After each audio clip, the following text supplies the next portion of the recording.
네, 지난 시간에 이 자리에 설 때까지만 해도 이렇게 성도분들 다 같이 모인 이 자리에서 강의를 할 날이 올지 상상도 하지 못했던 것 같아요. 그래서 이렇게 한 분 한 분 얼굴을 뵈면서 이렇게 전할 수 있는 시간이 허락되니까 되게 감사하고 또 감회가 새로운 반면에 그동안 또 이게 3주 동안 좀 익숙해졌던 그 기분이 되게 많이 또 새롭고 많이 떨리고 그렇습니다.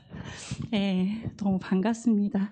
네, 오늘은 글로벌 성혁명에 맞서는 성경적 가치관 그 네 번째 시간으로 남자와 여자를 구별하신 하나님 두 번째 시간으로 이렇게 강의를 하려고 합니다. 지난 시간에 우리는 하나님께서 남자와 여자를 얼마나 다르게 만드셨는지 살펴보았습니다. 구원의 조건 앞에서는 모든 사람을 똑같이 창조하셨지만 하나님께서는 남자와 여자의 다름이라는 그 질서 속에서 서로 화합하도록 창조하셨습니다. 이런 하나님의 창조 질서 속에서 지속적으로 강조드리고 싶은 것은 남자와 여자를 차별하는 것과 남자와 여자의 차이를 인정하는 것이 전혀 다른 차원의 문제라는 점입니다. 지난 시간에 남자와 여자의 다른 점 가운데 남자와 여자는 그 성염색체 하나가 다르다는 이유 하나 때문에 그로부터 기본적인 신체적인 조건에 그런 차이가 발생하게 된다는 것을 살펴보았습니다. 그래서 염색체가 다름으로 인해서 유전자라든지 세포, 장기, 호르몬, 근육에 이르기까지 그 차이를 알아보았는데요. 오늘은 지난 시간에 이어서 남녀의 차이를 조금 더 살펴보고 그렇다면 하나님께서는 왜 이렇게까지 남자와 여자를 다르게 만드셨는지 그것까지 살펴보고자 합니다. 그래서 다음에 살펴볼 것은 이제 뼈의 차이인데요. 여기 보시다시피 남자와 여자는 모두 동일한 뼈를 가지고 있어요. 사실 206개 동일합니다. 그렇지만 이렇게 보시면 왼쪽이 남자의 골격이고 오른쪽이 여자의 골격이에요. 그래서 똑같은 뼈를 가지고 있지만 그 크기라든지 두께 뭐 이런 것들이 되게 다릅니다. 그래서 같은 신장과 체중을 가지고 있다고 가정을 했을 때 여자의 뼈 무게가 남자에 비해서 좀 가볍고 밀도도 낮고 그리고 더 무르다고 합니다. 그래서 보시다시피 남자는 무게중심이 이렇게 상체 쪽, 가슴 쪽에 이렇게 있고 여자는 하체 쪽에 있습니다. 그래서 이런 차이 때문에 남자는 특정 자세를 할 수가 없는 반면에 여자가 할 수 있는 그런 자세를 취하지 못한다고 해요. 그래서 보시면 여러 가지가 있다고 하는데 이렇게 뒷짐지고 하체로 버티기 자세인데요. 보통 여자들은 손쉽게 이걸 한 번에 성공한대요. 남자분들 아마 머릿속에 내가 설마 이것도 못할까 싶으시겠지만 남자분들은 실제로 이 자세가 안 된다고 해요. 무게중심이 다르기 때문에 이렇게 하는 순간에 꽁 이렇게 코박이를 한다고 합니다. 그래서 실제로 정말 이런가 싶어가지고 집에서 좀 제가 실험을 해봤어요. 그런데 2차 성징이 아직 나타나지 않은 기찬이는 이거 어느 정도 되더라고요. 이거 왜 못해? 하면서 하는데 김범질 집사는 아쉽게도 이 모습 이대로 이렇게 바로 넘어지는 것을 이렇게 확인할 수 있었습니다. 그리고 남자의 그 골반뼈는 걷기와 달리기에 최적화되어 있는 반면에 여자의 골반뼈는 출산에 최적화되어 있습니다. 그래서 이거를 진화론자들은 끊임없이 얘기를 해요. 남자들은 사냥을 계속 나가면서 살았기 때문에 이게 뼈도 그렇게 진화를 했다. 또 여자는 출산을 했기 때문에. 근데 말이 안 되죠. 여자는 몸을 그냥 처음부터 출산을 한 거지 어느 순간부터 그 출산을 하게 된 게 아니잖아요. 그러니까 그것만 생각해도 이 진화론이 얼마나 어리석은 생각인지 우리가 알 수 있다라는 거죠. 그래서 하나님께서 처음부터 여자는 아기를 낳는 몸으로 만드셨고 남자는 이렇게 튼튼한 가정을 지킬 수 있는 몸으로 만드셨기 때문에 여자들은 안에서 아기들을 돌보고 아기들을 낳고 그 돌보는 생활을 했던 거고 남자들은 수족과 채취를 위해서 밖으로 나갔던 것입니다. 그래서 이게 똑같은 모습을 보고도 우리가 어디에 중심을 두고 관점을 갖느냐에 따라서 이렇게 다른 정말 정반대의 이야기를 할 수 있다는 것입니다. 방금 말씀드렸듯이 남자와 여자의 뼈가 참 다른데 그중에서도 가장 큰 차이가 나는 부분이 바로 이 골반뼈라고 합니다. 그래서 여기 두 개의 골반뼈가 있는데 어느 쪽이 남자 골반이고 어느 쪽이 여자 골반인지 조금 우리는 알죠. 근데 아이들은 놀랍게도 이걸 딱 보면서 어떤 게 여자 거고 어떤 게 남자 거게 이러면은 아이들은 다 이게 남자 거요 이렇게 얘기를 합니다. 왜 그러냐면 이게 더 크기가 크기 때문에 아이들은 직관적으로 큰 게 남자 거다 이런 생각이 있나 봐요. 그런데 조금 더 이렇게 눈치가 좀 빠른 빠삭한 아이들은 선생님이 뭐 뻔한 거 물어보겠어. 그러니까 이제 찍는 거죠. 이거 여자 거요라고 하던가. 여기 보면 이제 밑에 각도가 있죠. 그래서 운동을 좀 많이 한 친구들은 이 벌어지는 각도가 여자들이 더 유연하니까 요게 여자예요라고 말하는 그런 아이들도 있습니다. 그래서 여자의 골반은 이렇게 아기를 낳아야 하기 때문에 이 공간이 더 크고요. 그리고 벌어지는 각도도 더 크다라는 것을 확인할 수 있습니다. 그래서 여자들이 보통 남자들보다 훨씬 더 유연하죠. 그래서 이런 몸의 특징들이 있기 때문이고요. 이 남자의 골반으로 이제 아기를 만약에 출산할 경우에는 아주 심각한 그런 위험에 처할 수 있다고 합니다. 그러니까 말이 안 되는 거죠. 남자는 아예 출산의 기능을 할 수가 없습니다. 다음으로 볼 내용은 이제 뇌의 차이인데요. 뇌의 경우에는 모두 다 좀 아시다시피 오랫동안 의과학 분야에서도 특히 미지의 영역으로 오랫동안 남아있었던 그런 부분이었어요. 그래서 불과 17세기만 하더라도 인류는 생각의 중심이 뇌에 있는 게 아니라 심장에 있다라고 생각을 했대요. 그래서 우리도 사실 그렇잖아요. 내 마음이지 할 때 내 마음이지 이러지 않잖아요. 내 마음이지 이러잖아요. 그러니까 직관적으로 우리도 이성적으로는 뇌가 생각을 주관하고 마음이 여기 있다는 걸 알지만 왠지 여기에 마음이 있을 것 같은 그런 우리도 생각을 가지고 살아가고 있다는 거죠. 그래서 어저께 또 아이들한테 물어봤어요. 야, 마음이 어디 있을까? 이랬더니 이제 수혁이랑 기찬이 좀 컸다고 좀 생각하다가 이러더라고요. 근데 체린이는 되게 당당하게 이렇게 하더라고요. 그래서 이게 참 이렇구나라는 것을 저도 확인을 했습니다. 그래서 또 우리가 잘 알고 있는 뇌의 기능 중에 이제 뉴런이라는 뭐 시냅스 이런 것들이 있잖아요. 그런 것들도 발견된 역사가 그렇게 생각보다 오래되지 않았습니다. 그래서 불과 100년 정도 이렇게 된 것 같아요. 그래서 역사가 매우 짧습니다. 뇌과학이 발달하게 된 계기는 그 뇌를 절개하지 않아도 뇌를 관찰할 수 있는 그런 장비들이 개발된 후였기 때문에 아직도 이 뇌에 관해서는 특히나 더 알려진 영역보다는 알려지지 않은 영역이 훨씬 더 많은 분야입니다. 그럼에도 불구하고 이제 뭐 MRI라든가 이제 PET 이런 것들이 개발이 되면서 뇌에 관한 연구들이 한 20, 30년 전부터 되게 활발하게 이루어졌거든요. 그래서 그 결과로 이제 최근에 2014년에 미국 펜실베니아 대학교에서 연구팀이 연구를 했는데 성호르몬이 남녀의 2차 성징뿐만 아니라 뇌 구조에도 영향을 끼친다라는 그런 연구 결과를 발표를 했어요. 그래서 이 연구팀이 8살에서 22살 남자 428명, 여자 520명, 거의 1000명에 가까운 그 사람들의 뇌 연결망의 구조를 비교한 결과 남녀 간 뚜렷한 차이를 발견했다고 합니다. 이 그림이 바로 그 연구의 결과이자 남자와 여자의 뇌의 차이를 보여주는 결과입니다. 어느 쪽이 남자의 뇌이고 어느 쪽이 여자의 뇌일까요? 주황색 직관적으로 여자 같고 파란색 남자 같고 그러시면 안 됩니다. 좀 과학적으로 볼까요? 남자들의 뇌는 보면은 좌뇌와 우뇌의 앞뒤로 되게 활발해요. 서로 교차해서는 이렇게 연결망이 되어 있지 않죠, 활발하게. 근데 여자의 뇌는 좌뇌와 우뇌가 되게 활발하게 왔다 갔다 뭔가 그런 활동이 일어나고 있는 것을 볼 수 있습니다. 그래서 근데 되게 웃긴 게 반면에 소뇌라는 특정 부위가 있는데 그 부위가 이제 운동을 제어하는 그런 부위거든요. 그런데 거기에 있어서는 남자들은 소뇌가는 이렇게 막 양쪽 방구가 막 왔다 갔다 이제 이렇게 작용을 하는 반면에 여자들은 또 그 소뇌에 있어서는 앞뒤로 왔다 갔다 한대요. 그러니까 이게 뭐냐면 운동 능력의 차이가 생기는 거예요. 그래서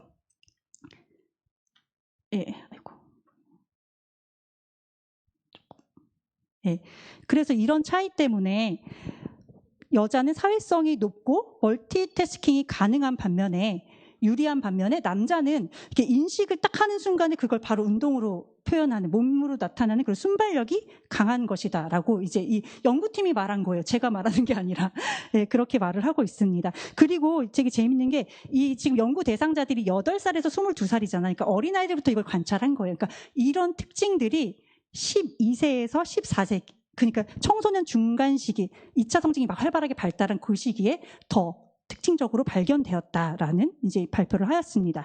그래서 이러한 결과가 다른 이제 뭐 행동 연구들에서도 많이 이렇게 발견되고 있고 공통된 일치된 그런 견해를 가지고 있는데 이 외에 이 연구팀은 남녀의 뇌가 그런데 놀라울 정도로 상호 보완적이다. 라고 합니다. 그래서 이 뇌 연결 지도가 남녀의 사고방식에 그런 얼마나 다른지 그 차이를 보여주고 또 그 성차와 관련해서 신경질환을 이해하는 데도 도움을 줄 수 있다라고 그렇게 연구 결과를 발표하였습니다.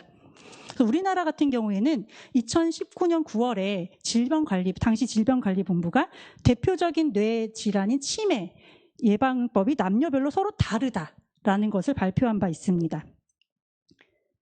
예. 이상하네요. 65세 이상의 1000명이 넘는 노인들을 대상으로 MRI 영상에서 대뇌 피질의 그 두께를 측정해서 이게 신장 대사 위험 요인과 어떤 연관성이 있는지를 살펴본 건데요. 여기서 좀 이상하게 갔네요. 대뇌 피질 두께라는 게 이게 감소했다. 이게 그러니까 축소되는 그런 위축되는 게 그 치매 환자뿐만 아니라 정상인 일반인에게 있어서도 인지 기능 저하를 예측할 수 있는 그런 예측 인자가 된다고 합니다. 그래서 이 대뇌 피질 두께가 지나치게 얇아지게 되면 알츠하이머 치매 위험이 높아진다라는 것이 이제 일반적으로 받아들여지고 있는 그런 정설이에요. 그런데 이 연구 결과가 굉장히 좀 흥미로웠는데요. 고혈압, 당뇨병, 비만 등이 있는 여성이 같은 조건의 남성보다 이 대뇌 피질의 두께가 더 감소했다라는 거예요. 그런데 반면에 남성은 오히려 저체중일 때 이게 더 감소했다라는 거예요. 이게 무슨 말이냐 하면은 여자분들은 좀 노년에 조금 살도 빼시고 이런 만성질환 관리를 조금 하셔야 치매 예방을 하실 수 있는 반면에 남자분들은 어느 정도 좀 살집이 그래도 있으신 게 치매 예방엔 좀 더 유리하다라는 거죠. 그러니까 두 집단이 다른 거예요, 전혀 이런 부분에 있어서. 이지훈 집사님 갑자기 얼굴이 환해지셨어요. 너 저렇게 밝게 웃으시는 모습은 처음 봤는데 아무튼 굉장히 좋아하고 계십니다. 그래서 이렇게 남자와 여자가 대뇌 각각 피질 두께 감소에 영향을 받는 그 인자가 다르다라는 거예요. 그렇기 때문에 치매 예방 관리를 위해서 남녀별로 조금 더 차별화된 예방 전략이 필요하다. 이걸 바로 이 질병관리본부에서 발표한 이 연구의 핵심 결과예요. 자, 이런 차이가 우리가 이제 이런 것들을 볼 때 이게 과연 이런 결과들이 남녀 차별적인 거라고 할 수 있을까요? 자, 그렇지 않겠죠. 이거는 남녀 차별이 아닌 객관적인 차이이죠. 그래서 우리가 이런 모습들을 볼 때 이걸 가지고 차별한다라고 하진 않잖아요. 그러니까 이제 나가서 전하실 때 이런 좀 객관적인 지표를 가지고 나가서 반박하는 사람들에게 말씀을 하시면 훨씬 더 이렇게 효과적으로 전하실 수가 있을 겁니다. 굉장히 복잡하게 이게 됐네요. 그래서 이렇게 남자와 여자의 차이를, 뇌의 차이 이런 것들에 대해서 엄청나게 많은 연구 결과들이 있고 아마 조금만 찾아보시면 금방 아실 수 있을 거예요. 그래서 이 외에도 너무나도 많이 있지만 이제 다 각설하고 잠시 2008년에 EBS에서 방영되었던 아이의 사생활이라는 다큐멘터리 일부 영상을 함께 보겠습니다.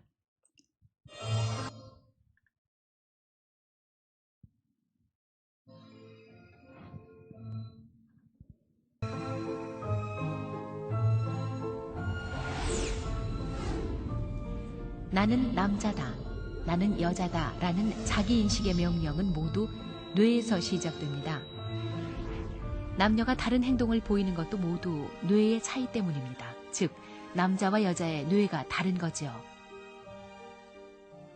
권투, 식사. 그럼 남자와 여자의 청력 차이에서부터 그 뇌 이야기를 시작해보죠.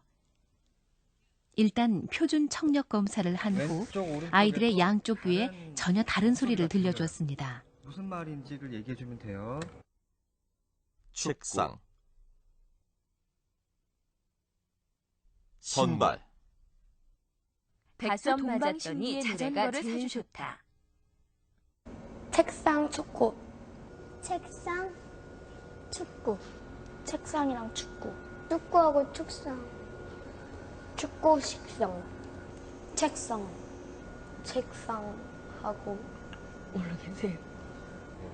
이 차이는 왜 생길까요? 이상한 말이 조합되는 말 같아요, 이상. 근데 이거를 다 들리는 친구가 있어요. 신기하죠? 얼마나 귀가 좋은데. 시험이면 망한 거죠. 남자의 반응이 너무 귀엽죠. 시험이면 망했대요, 자기는. 바로 이러한 청력의 차이, 그로 인한 행동의 차이가 그 뇌의 차이에서 비롯된 거예요. 그래서 이런 차이가 비롯되는 이유가 남자와 여자의 뇌가 자극에 반응하는 경로가 다르기 때문이에요. 그래서 왼쪽 뇌가 이제 좀 사고를 당해가지고 기능을 못하는 그런 환자들을 남자와 여자로 구분해가지고 이제 조사를 해본 결과 남자들이 언어 능력이 현저하게 떨어지는 것이 관찰되었다고 해요. 그러니까 그거인 즉슨 이제 남자들은 언어 기능을 하는 뇌의 부분이 이제 왼쪽 뇌에만 치우쳐 있는 반면에 여자들은 언어 기능이 양쪽 뇌에 고르게 분포하고 있다라는 걸 이제 좀 예측할 수 있는 그런 부분이라고 할 수 있겠습니다.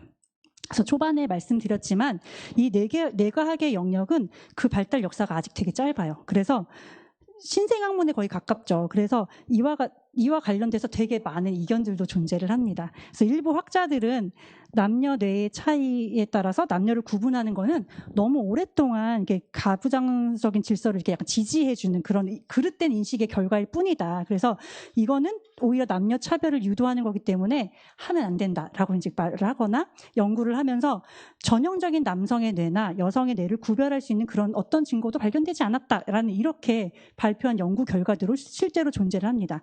근데 남자와 여자의 뇌의 차이를 애써 부인하려는 그런 사람들은 뇌가 이제 평생에 걸쳐서 외부의 자극을 받아서 변할 수 있거든요.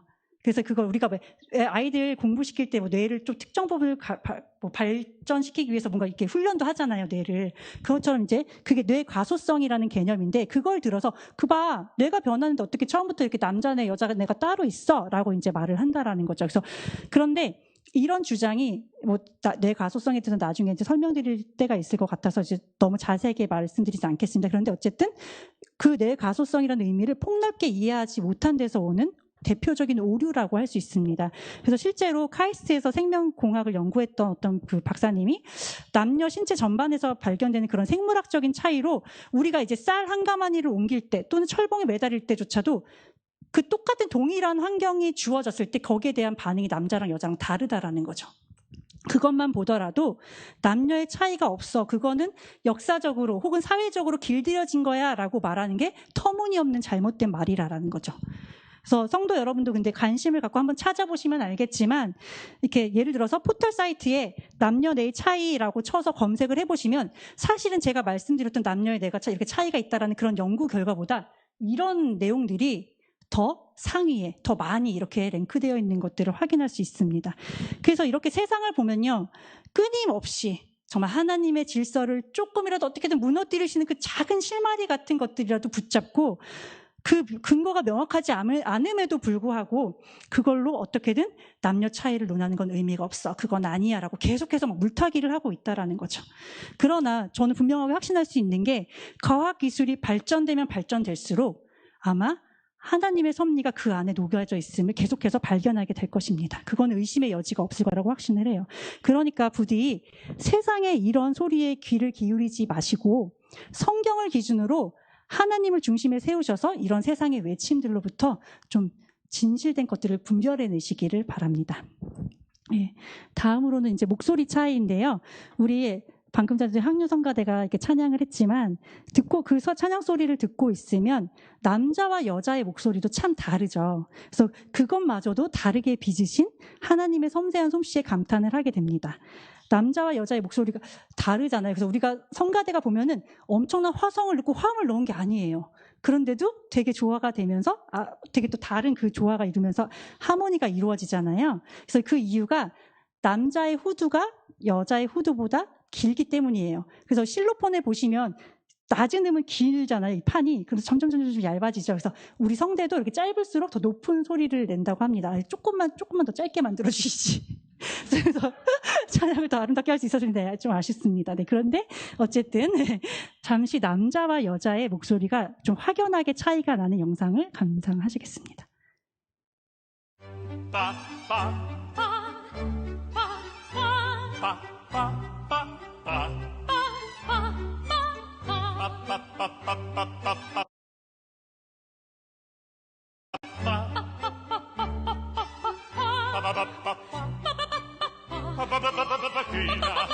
Figlia 사랑인가요? 정말 생나 그대 사랑 나의 아내 되어주 나의 신랑이 되어주 나의 아내가 되어주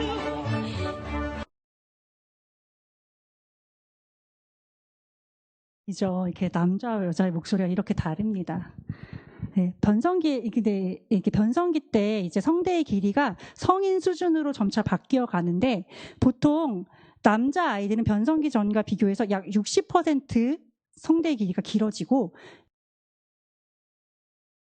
길어진다고 해요. 그래서 여자가 남자에 비해서 이제 목소리의 변화의 폭이 작기 때문에 여자들은 실제로 사춘기를 경험하면서도 내가 변성기를 겪고 있구나 이런 걸 느끼지 못하는 경우가 더 많습니다.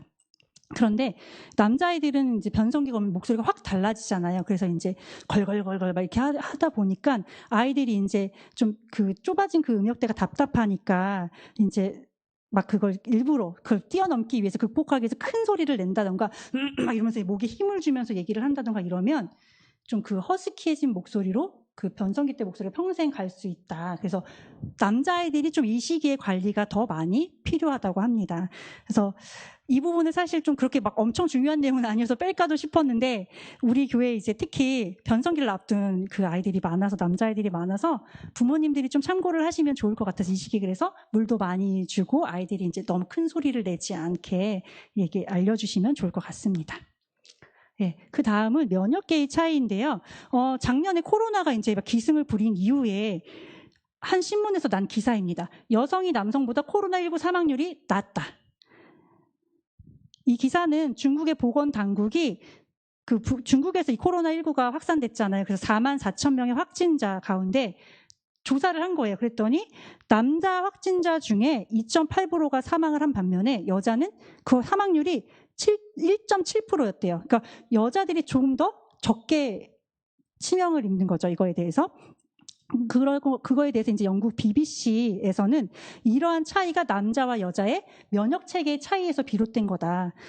그래서 전문가들이 이제 남자와 여자가 면역 체계가 다른데 여자가 조금 더 민감하대요. 남자들보다 면역 체계가. 그래서 이 말인즉슨 더 강한 면역계를 가지고 있는 거죠. 그래서 스트레스 유발 상황에서 여자가 남자보다 이런 질환의 저항력이 더 강하다고 합니다. 그래서 스트레스가 특히 심한 의사나 변호사, 교사와 같이 그 특정 직업을 가진 사람들에 대해서 남자와 여자를 구분해서 연구를 해보면 이런 결과가 좀 확연하게 드러난다고 하고요. 또 극한 상황에서 여성이 남성보다 생존할 확률이 조금 더 높다고 합니다. 그래서 혹시 기억하시는 분들이 계실지 모르겠는데 1995년에 삼풍백화점 붕괴 사건 기억나시죠? 그때 최후의 생존자 3인 기억나세요? 11일 만에 그 남자가 이렇게 구조를 했어요. 그 남자를. 그래서 와 진짜 대단하다. 사고 발생하고 11일 동안 그 속에서 살아있었네 라면서 되게 놀랐었는데 이틀 뒤인 13일 후에 여자 하나가 또 구조당했어요. 그러고 나서 야 이제 더 이상 13일이나 지났는데 더 이상 생존자 없을 거야 라고 포기했는데 그로부터 또 4일 뒤인 사고 발생 후부터 17일 만에 또 여자 한 분이 구조되는 것을 봤어요. 그래서 그 당시에 제가 사실 고등학생이었거든요. 근데 그때도 그 모습을 보면서 뭔가 여자가 남자들보다 이게 생존율이 더 극한 상황에서 잘 살아남는구나라는 거를 조금 각인이 되었던 그런 기억이 납니다. 그리고 여성은 강한 면역 체계 덕분에 감기나 코로나19뿐만 아니라 감기나 독감과 같은 감염증에 있어서도 남성보다 저항력이 더 강하대요. 그래서 설사 걸렸다 하더라도 여자들이 좀 더 빨리 낫는다고 합니다. 그리고 독감이나 이런 백신에 대해서도 남자보다 더 나은 항체를 생성해낸다고 합니다. 근데 이게 좀 동전의 양면처럼 이렇게 여성의 강한 면역 체계가 여성에게 이익이 되는 만큼 또 이렇게 불이익이 되기도 하는 부분이 있는데요. 이 자가 면역 질환이라는 게 뭐냐면 내 몸에 멀쩡한 세포인데 얘가 그거를 외부에서 들어온 그 외부 세포라고 생각해서 그걸 막 공격하는 거예요. 내가 면역력이 너무 좋다가 보면 그런 거를 자가 면역 질환이라고 하는데 그게 이제 여성에게서 훨씬 더 남성보다 많이 발생을 한다고 합니다. 그리고 아까도 말씀드렸지만 백신을 맞았을 때 여자가 항체가 더 강한 항체가 생성된다고 했잖아요. 그거랑 정확하게 이렇게 동전의 양면처럼 백신 부작용이나 알레르기 반응도 훨씬 더 강하게 나타난다고 합니다. 그래서 이번에 코로나 백신에 대해서도 아나팔락시스 그 반응이 일어나는 게 여자들이 훨씬 더 많이 일어났다고 합니다. 마지막으로 살펴볼 이제 남자와 여자의 차이는 바로 임신과 출산이라는 여성 고유의 능력입니다. 지금까지 살펴본 남자와 여자의 차이점들에서 이렇게 좀 우리가 쭉 종합적으로 살펴보면 여자의 신체적인 기능은 임신과 출산 쪽에 조금 초점이 맞춰져 있다. 거기에 최적화되어 있다라는 것을 알 수 있게 됩니다. 그래서 하나님은 이렇게 오직 여성만이 임신하고 출산할 수 있도록 창조하셨습니다. 그런데 너무너무 황당하게도 진짜 너무 혐오스러운데요. 이런 걸 보여주면서 어떻게 혐오하지 말라고 하는지 모르겠어요. 그런데 이렇게 남자가 아기를 낳았다라는 이런 류의 뉴스가 등장하곤 해요. 이런 기사를 이렇게 딱 얼핏 보면은 어때요? 마치 과학의 발달로 남자도 아기를 낳을 수 있고 이로써 성전환의 그런 기술이 완벽하게 이루어진 것이라는 그런 착각을 주게 만들죠. 그런데 그 내용을 자세히 살펴보면 기사 속 이 주인공이 실은 생물학적으로 여성이라는 사실을 알 수 있어요. 이 사람이 이제 에반이라는 사람인데 19살 때 남자로 성전환을 결심한 거예요. 여자로 태어났는데. 그리고 이제 호르몬 주사를 맞으면서 남성화 과정을 거치면서 몸집도 근육도 막 발달을 하고 턱에 막 수염도 나면서 이렇게 외형은 남자를 갖춘 거죠. 근데 너무 재밌는 게 이 사람이 평생 소원이 아기를 갖는 거래요. 너무 참 뭘 하자는 건지 모르겠는데 그래서 그 생식기는 제거하지 않았대요. 그리고 이제 임신을 시도를 한 거죠. 그런데 이미 몸의 그 균형이 깨져버린 거예요. 그래서 임신이 안 되고 계속 유산을 하니까 또다시 여성 호르몬을 만져가면서 이제는 그 임신을 유지하기 위해서 노력을 합니다. 그래서 결국 이렇게 출산을 하고 모유 수유도 했다라는 거죠. 그래서 이게 뭐냐면 겉모습으로 아무리 뭐 호르몬 제제를 많이 투여해서 겉모습으로 드러나는 모습 남자라 하더라도 그 속은 변하지 않는 거잖아요, 결국. 그러니까 이 사람들은 마치 남자도 아기를 낳았어, 이럴 수 있어라고 하지만 사실 이 기사는 생물학적인 남성이 아기를 낳은 사건이 아니라 아무리 우리 인간들이 하나님의 섭리를 거스르려고 애를 써도 하나님의 창조 질서를 벗어날 수 없다라는 것을 보여주는 그런 결과라고 할 수 있겠습니다. 그래서 정말 부디 하나님의 섭리에 반하는 이런 기사를 보면 세상에 별 미친 일들이 다 있네면서 그냥 무시하거나 넘기지 마시고 한번 그걸 내용을 한번 직접 보시라는, 그러면 얼마나 터무니없는지 아실 수 있을 거예요. 그리고 이런 걸 가지고 이런 사람 있다던데요? 기독교 그럼 하나님 뭐 성경이 진리라더니 잘못된 거 아니에요? 라고 말하는 그런 어린 아이들에게 또는 젊은 세상 사람들에게 그건 이거야, 사실은 이거야 라고 우리가 정확하게 알려줄 수 있다는 겁니다. 자, 그렇다면 하나님은 왜 이렇게까지 남자와 여자를 다르게 만드신 걸까요? 자, 창세기 2장 18절에는 여호와 하나님이 이르시되 사람이 혼자 사는 것이 좋지 아니하니 내가 그를 위하여 돕는 배필을 지으리라 하시니라 라고 기록되어 있습니다. 하나님은 여자에게 돕는 배필이라는 칭호를 주셨습니다. 여자의 첫 번째 정체성이 성경이 기록된 대로 바로 이 돕는 배필이에요. 그런데 사실 이 말은 조금 듣는 사람으로 하여금 남성 절대 우위 혹은 여성 절대 열등 뭐 이런 건가? 라고 떠올릴 수 있어요. 그래서 돕는 위치에 있으면 왠지 내가 주체가 돼서 막 이렇게 하는 것보다는 뭔가 이렇게 종속적이고 열등하다라는 것들이 이제 일반적으로 우리가 생각하는 그런 방식이기 때문에 그렇습니다.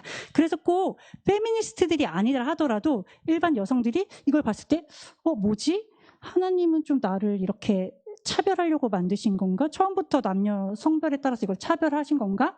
남자의 종으로 여자를 만드신 건가? 이런 오해를 할 수 있게 됩니다. 그런데 이거 진짜 오해예요. 왜냐하면 이 성경적 의미를 원어로 살펴보면 이 오해를 종식시킬 수가 있는데 결론부터 말씀드리자면 이 표현은 절대로 남녀 차별적인 그런 의도의 단어가 아닙니다. 오히려 남녀의 화합을 위한 기능적인 질서를 의미하는 말입니다.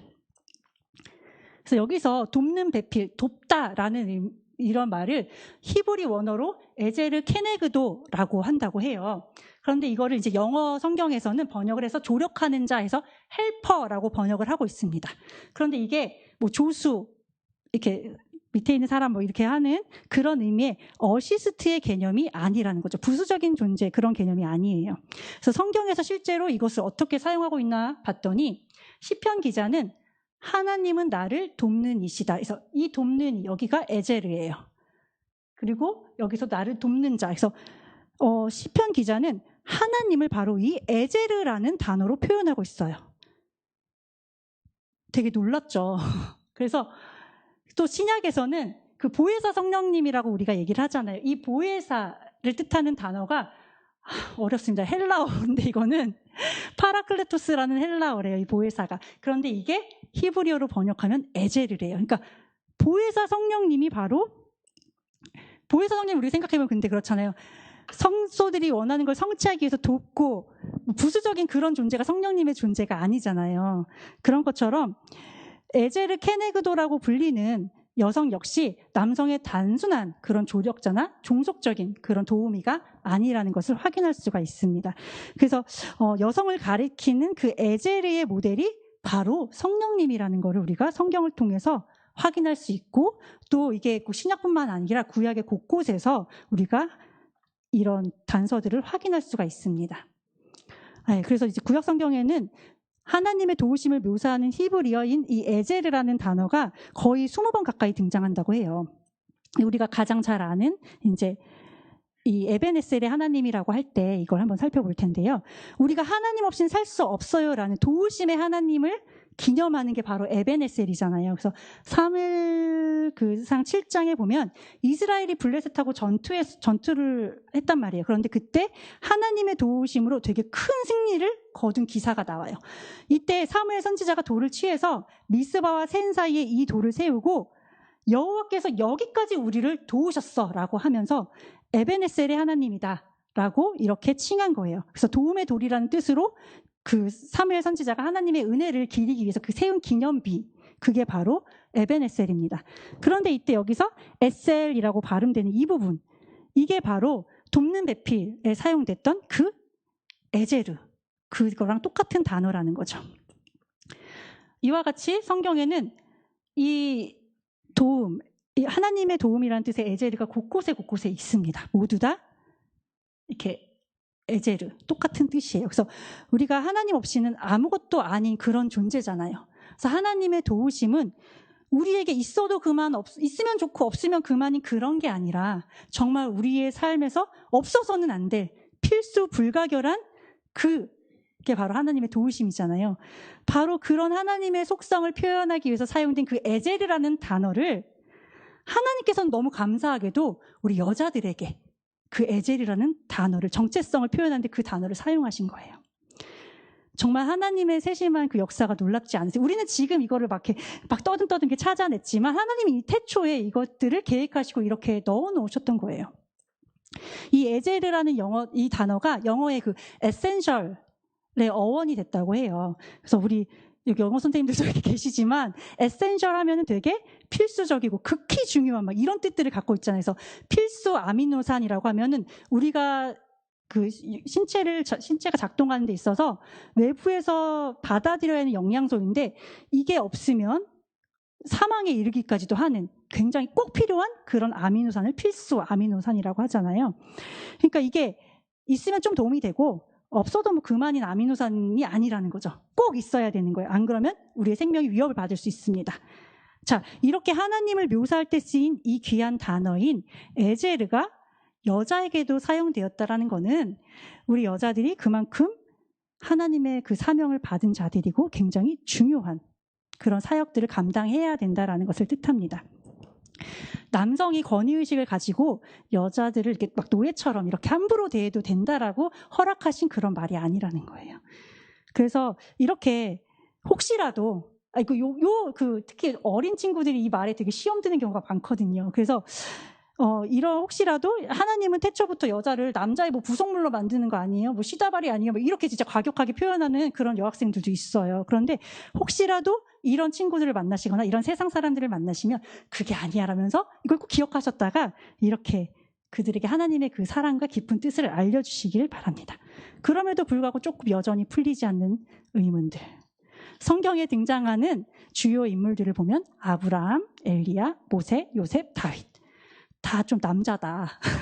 남자들만 좀 큰 일을 한 것 같다. 그래서 마치 하나님의 역사는 수많은 남자들에 의해서 흘러간 걸까라고 우리가 생각할 수 있겠습니다. 그런데 그 이면에는 늘 여인들의 믿음과 헌신이 있었다라는 거예요.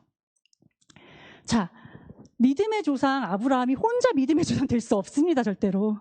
사라가 꼭 있어야만 믿음의 조상이 될 수 있습니다. 그리고 출애굽 사건의 공동 주역인 미리암이 있어요. 이방 여인의 신분으로 예수님의 족보에 들어왔던 라합과 룻도 있고요. 사사로 엄청난 활약을 했던 여선지자 드보라도 있었고요. 적군의 장군을 죽인 용감한 그 누구의 아내였죠? 하여튼 헤벨의 아내 야엘도 있습니다. 그리고 하만의 괴계로부터 민족을 구한 에스더, 그리고 모든 여성 가운데 은혜 받은 자라 칭송받은 예수님의 어머니 마리아까지 있습니다. 그리고 너무나도 많은 사람들이 있어요. 그래서 이름도 성경에 기록되지 않았던 그 나아만 장군에게 엘리사를 소개했던 그 히브리 여종 있었죠. 그리고 마지막 남은 떡을 엘리야에게 주고 엄청난 기적을 경험했던 사르밧의 가부, 그리고 생활비인 그 두 렙돈을 헌금함에 넣었던 과부. 계속해서 우리 성경 공부 시간에 막 아이들에게 가르치잖아요. 그 믿음을. 그런 가난한 과부도 있었습니다. 그리고 브리스길라와 베베, 루디아 등 사도 바울에게 큰 힘이 되어주었던 그런 여성 동역자들까지 너무나도 많은 사람들이 이렇게 한 영혼이라도 옳은 길로 인도하기 위해서 결단하고 희생하는 그런 삶을 살았습니다. 비록 그들은 그들 자신의 이름보다는 누군가의 아내 또는 누군가의 어미라는 그런 그렇게 이제 알려져 있지만 남자가 아니기 때문에 내가 이걸 못해라고 좌절한 게 아니라 내가 여자로서 어미로서 아내로서 할 수 있었던 일을 그 자리에서 순종함으로 했다라는 거죠. 그래서 하나님께서는 또 너무나도 귀하게 우리 교회에 특별히 또 이렇게 귀한 딸들을 또 많이 허락해 주셨습니다. 그래서 우리 아이들과 함께 성경에 나온 이 믿음의 여인들에 대해서 이렇게 같이 삶을 들여다보면서 하나님께서 창조하신 아름다운 그 여성으로서의 정체성을 아이들에게 심어주시면 참 좋겠다는 생각에 다소 장황하게 말씀을 드렸습니다. 다시 본론으로 좀 돌아가면은 여자를 돕는 배필로 세우신 것은 남녀 간의 좀 진정한 의미의 다양성을 인정하신 하나님의 사랑이라고 해석할 수 있습니다. 여성이 하나님 말씀의 권위에 순복함으로써 남자를 투쟁의 대상이 아닌 에제르의 대상으로 보고 그 관계를 회복해 나가는 것이 남녀 계급 투쟁으로 흐르는 것을 막아줄 수가 있어요. 요즘에 좀 보면은 이대남 한남충 이래서 그 남녀 간에 서로 너무 혐오하고 막 미워하고 이런 것들을 볼 수가 있습니다.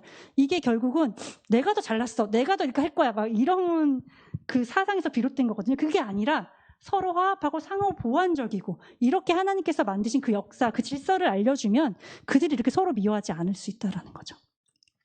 자, 하나님이 하와를 아담의 갈비뼈를 취해서 만드셨다는 게 이게 부속물, 남자에게 속했어 이게 아니라 그만큼 뼈 중에 뼈요, 살 중에 살이요 막 이러잖아요. 그만큼 친밀함을 나누고 한 몸이 자기 몸처럼 사랑하게 하시도록 배려하신 거라는 거예요, 이게. 그래서 남자는 기능적인 질서로 아내 사랑하기를 그리스도가 교회를 사랑함 같이 하라라고 명령하고 계시는데 생각해보세요. 예수님께서 어떻게 우리를 사랑하셨는지. 십자가에서 그 생명도 아낌없이 내어줄 정도로 우리를 사랑하셨잖아요. 그러면은 남편분들이 아내 사랑하기를 정말 이렇게까지 사랑을 하셔야 되는 거예요. 이게 하나님의 명령입니다.